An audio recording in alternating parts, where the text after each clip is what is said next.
Hello viewers, आज हम कक्षा 9वीं के सामाजिक विज्ञान के महत्वपूर्ण प्रश्न ऑब्जेक्टिव क्वेश्चंस को देखेंगे जो कि आपके एग्जाम के लिए बहुत ही अधिक महत्वपूर्ण है। और कक्षा 9वीं के सामाजिक विज्ञान में भूगोल, अर्थशास्त्र, इतिहास और राजनीति के महत्वपूर्ण प्रश्न के वीडियो पहले ही आ चुके हैं। यदि आपने नहीं देखे हो तो चैनल पर देख सकते हो। और इसी प्रकार के और वीडियो देखने के लिए कक्षा 9वीं और 10वीं के वार्षिक परीक्षा की तैयारी के लिए चैनल को सब्सक्राइब कीजिए। तो चलो शुरू करते हैं। ऑब्जेक्टिव क्वेश्चन भूगोल विषय से शुरू करेंगे। तो पहला प्रश्न है, कर्क रेखा निम्न में से किस राज्य से होकर गुजरती है? कर्क रेखा निम्न में से किस राज्य से होकर गुजरती है? तो इसका उत्तर आएगा मध्य प्रदेश। मध्य प्रदेश से कर्क रेखा गुजरती है। इसके बाद है, भारत का सबसे पूर्वी देशांतर कौन सा है? भारत का सबसे पूर्वी देशांतर कौन सा है? तो भारत का सबसे पूर्वी देशांतर है 97 डिग्री 25 कला पूर्व। 97 डिग्री 25 कला पूर्व। इसके बाद अगला प्रश्न है, पश्चिम बंगाल, असम, मेघालय, त्रिपुरा और मिजोरम की सीमाएं किस देश को छूती है? पश्चिम बंगाल, असम, मेघालय, त्रिपुरा और मिजोरम की सीमाएं किस देश को छूती है? तो बांग्लादेश को छूती है। बांग्लादेश को छूती है। इसके बाद अगला है, संसार में क्षेत्रफल की दृष्टि से भारत का कौन सा स्थान है? संसार में क्षेत्रफल की दृष्टि से भारत का कौन सा स्थान है? तो इसका उत्तर आएगा 7वां। संसार में क्षेत्रफल की दृष्टि से भारत का स्थान 7वां है।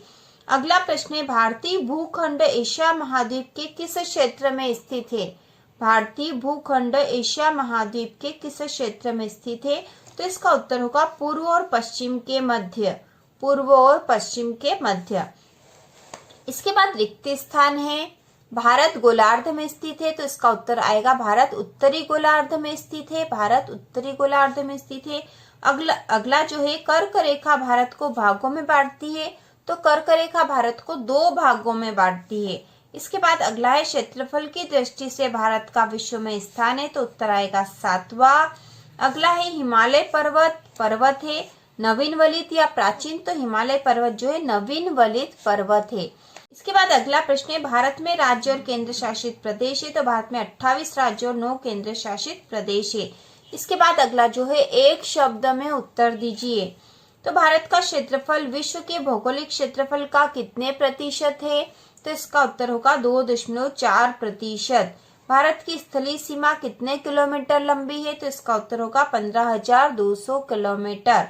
अगला है, भारत की समुद्री सीमा कितने किलोमीटर लंबी है? तो भारत की समुद्री सीमा 7,516.6 किलोमीटर लंबी है। अगला प्रश्न है, भारत और श्रीलंका के बीच कौन सी खाड़ी है? भारत और श्रीलंका के बीच कौन सी खाड़ी है? तो इसका उत्तर होगा मन्नार की खाड़ी है भारत और श्रीलंका के मध्य। भारत के पूर्व में कौन सी खाड़ी है? तो भारत के पूर्व में बंगाल की खाड़ी है। अगला है, भारत के 2 राज्यों के नाम बताइए जहां से कर्क रेखा गुजरती है। तो भारत के 2 राज्य हैं मध्य प्रदेश और छत्तीसगढ़, जहां से कर्क रेखा गुजरती है। इसके बाद अगला प्रश्न है, गुजरात और अरुणाचल प्रदेश के समय में कितने घंटे का अंतर है? तो गुजरात और अरुणाचल प्रदेश के समय में 2 घंटे का अंतर है। इसके बाद अगला प्रश्न है, अरब सागर और बंगाल की खाड़ी में स्थित द्वीपों के नाम लिखिए। अरब सागर और बंगाल की खाड़ी में स्थित द्वीप है लक्षद्वीप तथा अरब सागर में है लक्षद्वीप और बंगाल की खाड़ी में अंडमान निकोबार द्वीप। अरब सागर में है लक्षद्वीप और बंगाल की खाड़ी में है अंडमान निकोबार द्वीप स्थित है। इसके बाद अगला प्रश्न है, भारत का क्षेत्रफल। तो यहाँ पे प्रश्न है, सत्य असत्य बताइए। भारत का क्षेत्रफल 32.8 लाख वर्ग किलोमीटर है। तो यह सत्य है। ठीक है, सत्य है। इसके बाद है 42 डिग्री 30 कला पूर्व देशांतर रेखा कर्क रेखा कहलाती है। तो यह असत्य है। इसके बाद अगला है, स्वेज नहर के खुलने से भारत और यूरोप के बीच की दूरी कम हुई है। तो यह सत्य है। क्षेत्रफल के आधार पर भारत का सबसे बड़ा राज्य राजस्थान है। तो यह सही है। भारतीय संघ राज्य का सबसे दक्षिणी बिंदु लक्षद्वीप है। तो यह असत्य है। इसके बाद जोड़ी मिलाने का प्रश्न है, सही जोड़ी मिलाइए।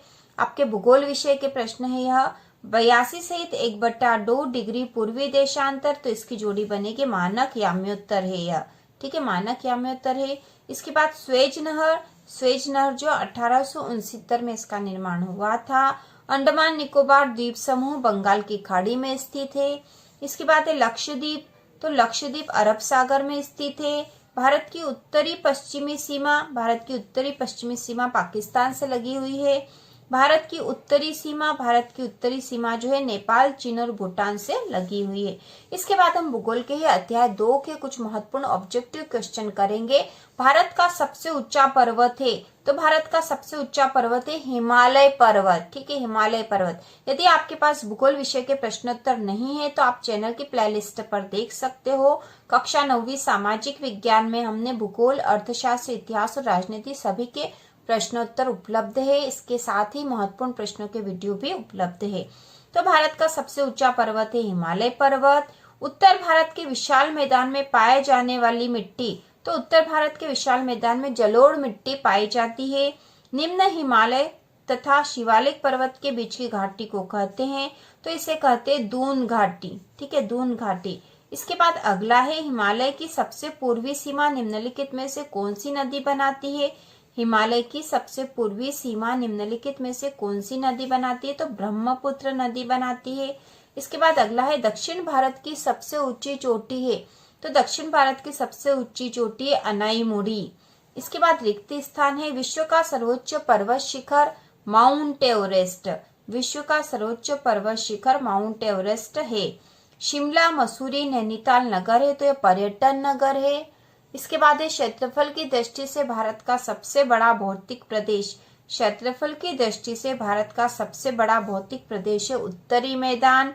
इसके बाद अगला है भारत में खारे पानी की सबसे बड़ी झील। भारत में खारे पानी की सबसे बड़ी झील चिल्का है, जो कि उड़ीसा में है। लक्षद्वीप से बना है, तो लक्षद्वीप प्रवाल से बना है। ठीक है, प्रवाल से बना है। इसके बाद अगला प्रश्न है एक स्थलीय भाग जो 3 ओर से समुद्र से घिरा उसे क्या कहते हैं। एक स्थलीय भाग जो 3 ओर से समुद्र से घिरा उसे प्रायद्वीप कहा जाता है। प्रायद्वीप। भारतीय मरुस्थल की सबसे लंबी नदी कौन सी है। भारतीय मरुस्थल की सबसे लंबी नदी है लूनी नदी। 5 नदियों के प्रदेश को क्या कहते हैं, तो 5 नदियों के प्रदेश को पंजाब कहते हैं। भारत का एकमात्र सक्रिय ज्वालामुखी कहाँ स्थित है, तो भारत का एकमात्र सक्रिय ज्वालामुखी अंडमान निकोबार द्वीप समूह में स्थित है। अंडमान निकोबार द्वीप समूह में स्थित है। किन्हीं 2 भू आकृतियों के नाम लिखे, तो 2 भू आकृति के नाम लिखने, तो 2 भू आकृतियां है हिमालय पर्वत, उत्तरी मैदान। ठीक है, 2 नाम आप लिख सकते हो। ये बाकी सभी भी भू आकृतियां है। इसके बाद अगला प्रश्न है सत्य असत्य बताइए। हिमालय की सबसे लंबी श्रृंखला को शिवालिक कहा जाता है, तो यह सत्य है। इसके बाद 2 आपका अर्थ नदी के प्रारंभिक अवस्था से, तो यह असत्य है। नम एवं दलदली क्षेत्र तराई क्षेत्र कहलाता है, यह सत्य है। दक्षिण का पठार एक त्रिभुजाकार भूभाग है, तो यह सत्य है। और उडगमंडलम जिसे कोडाई कनाल भी कहते हैं, तो यह असत्य है। इसके बाद हम जोड़ी देख लेते हैं, तो इसमें जोड़ी बनेगी माउंट एवरेस्ट जो है 8,848 मीटर ऊंचा है। कंचनजंगा भारत में स्थित है। माजोली, तो माजोली जो है नदी द्वीप है माजोली। सक्रिय ज्वालामुखी है बैरन द्वीप। और दक्षिण का पठार है उत्तर कचार पहाड़ी। तो इस प्रकार ये जोड़ी थी। इसके बाद हम भूगोल के ही अध्याय 3 के महत्वपूर्ण वैकल्पिक प्रश्नों को देखेंगे। विश्व की सबसे बड़ी अफवाह द्रोणी नदी है। विश्व की सबसे बड़ी अफवाह द्रोणी नदी है अमेजन। इसके बाद है गंगा नदी का उद्गम स्थल है, तो गंगा नदी का उद्गम स्थल है गंगोत्री। सिंधु जल समझौता किन देशों के मध्य हुआ। सिंधु जल समझौता भारत और पाकिस्तान के मध्य हुआ। अगला है नदी अपने मार्ग के अंत में निर्मित करती है। नदी अपने मार्ग के अंत में निर्मित करती है डेल्टा या ज्वारनद मुख। इसके बाद अगला है ब्रह्मपुत्र नदी को तिब्बत में कहते हैं। ब्रह्मपुत्र नदी को तिब्बत में कहते हैं सांगपो। सांगपो कहा जाता है ब्रह्मपुत्र नदी को तिब्बत में। इसके बाद हम रिक्त स्थान देख लेते हैं। ठीक है, रिक्त स्थान। तो इसमें पहला जो प्रश्न है ब्रह्मपुत्र नदी भारत के राज्य में सर्वप्रथम प्रवेश करती है, तो ब्रह्मपुत्र नदी भारत के अरुणाचल प्रदेश में सर्वप्रथम प्रवेश करती है। इसके बाद अगला है प्रायद्वीपीय भारत की सबसे बड़ी नदी है, तो प्रायद्वीपीय भारत की सबसे बड़ी नदी है नर्मदा। भारत का सबसे ऊंचा जलप्रपात तो जोग है। भारत का सबसे ऊंचा जलप्रपात जोग है। एक विसर्प नदी बाढ़ वाले क्षेत्र में कटकर बनाती है, तो वह बनाती है गोखूर। भारत की सबसे बड़ी मीठे पानी की झील है वूलर। भारत की सबसे बड़ी मीठे पानी की झील है वूलर। इसके बाद एक शब्द में उत्तर दीजिए वाले क्वेश्चन करेंगे हम। किस नदी को दक्षिण गंगा के नाम से जाना जाता है? किस नदी को दक्षिण गंगा के नाम से जाना जाता है? तो दक्षिण गंगा के नाम से गोदावरी नदी को जाना जाता, गोदावरी। इसके बाद अगला है नर्मदा नदी का उद्गम स्थल लिखिए। तो नर्मदा नदी का उद्गम स्थल है अमरकंटक। इसके बाद अगला है विश्व के सबसे बड़े डेल्टा का नाम लिखिए। तो विश्व का सबसे बड़ा डेल्टा है सुंदरवन डेल्टा। झील किसे कहते हैं? अगला प्रश्न है झील किसे कहते हैं? तो इसका उत्तर होगा पृथ्वी की सतह के गर्त वाले भाग जहां जल जमा हो जाता है उसे झील कहते हैं। इसके बाद अगला है गंगा एक्शन प्लान कब शुरू किया गया? तो यह सन 1985 में शुरू किया गया था। इसके बाद सत्य असत्य वाले प्रश्न देख लेते हैं। विश्व के अधिकतर मरुस्थल उपोष्ण कटिबंध में महाद्वीपों के पश्चिमी किनारे पर पाए जाते हैं। तो यह सत्य है। विश्व के अधिकतर मरुस्थल उपोष्ण कटिबंध में महाद्वीपों के पश्चिमी किनारे पर पाए जाते हैं, असत्य है। हिमालय पर्वत की औसत ऊंचाई 8000 मीटर है। तो असत्य है क्योंकि ऊंचाई 8848 मीटर है। कैरियोलिस बल पृथ्वी की घूर्णन गति के कारण उत्पन्न आभासी बल को कहते हैं। तो यह सत्य है। जेट धाराएं समताप मंडल में अत्यधिक ऊंचाई पर चलती है, यह असत्य है।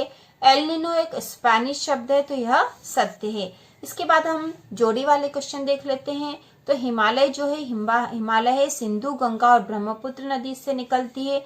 इसके बाद दूसरा गंगा, तो गंगा है भागीरथी गंगोत्री, इससे जोड़ी बनेगी इसकी। सिंधु जल समझौता 1960 में। इसके बाद ब्रह्मपुत्र नदी, तो ब्रह्मपुत्र नदी जो है ब्रह्मपुत्र नदी है सांगपो। ब्रह्मपुत्र नदी को तिब्बत में सांगपो कहा जाता है, इसलिए इसकी जोड़ी इससे बनेगी। दक्षिण गंगा, तो दक्षिण गंगा है गोदावरी नदी और गंगा एक्शन प्लान 1985 में बना था।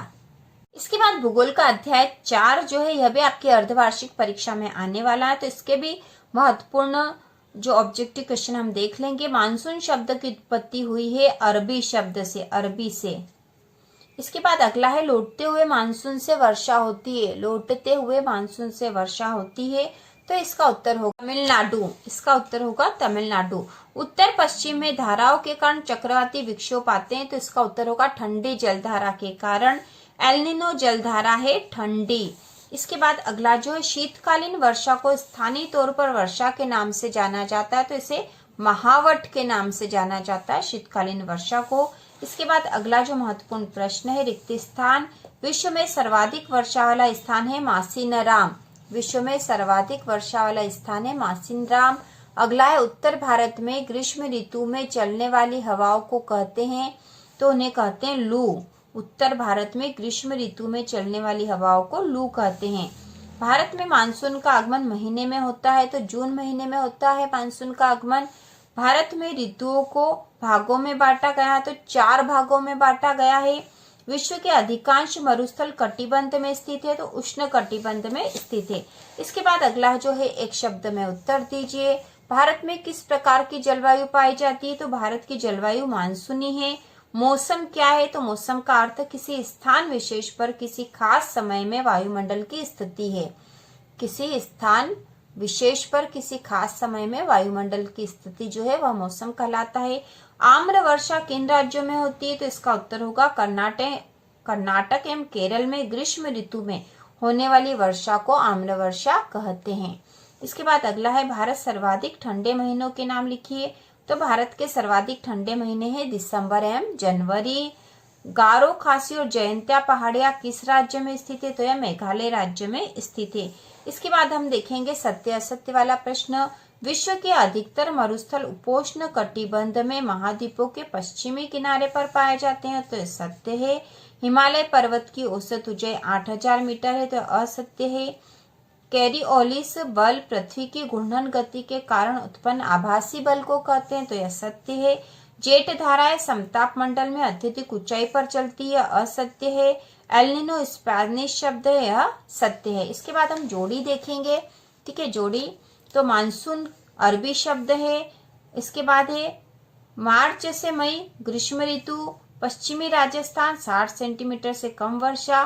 काल बैसाखी जो है पश्चिम बंगाल में, और आम्र वर्षा कर्नाटक में, और यहाँ पे मानसून अरबी शब्द है, ठीक है, हमने कर लिया है। यह इम्पोर्टेंट भूगोल विषय के इम्पोर्टेंट ऑब्जेक्टिव क्वेश्चन है। इसी प्रकार के और वीडियो देखने के लिए इसके बाद राजनीति, इतिहास और अर्थशास्त्र के भी महत्वपूर्ण प्रश्न, महत्वपूर्ण ऑब्जेक्टिव क्वेश्चन के वीडियो आने वाले हैं। तो इसी प्रकार के और वीडियो देखने के लिए, एग्जाम की तैयारी के लिए चैनल को सब्सक्राइब कीजिए।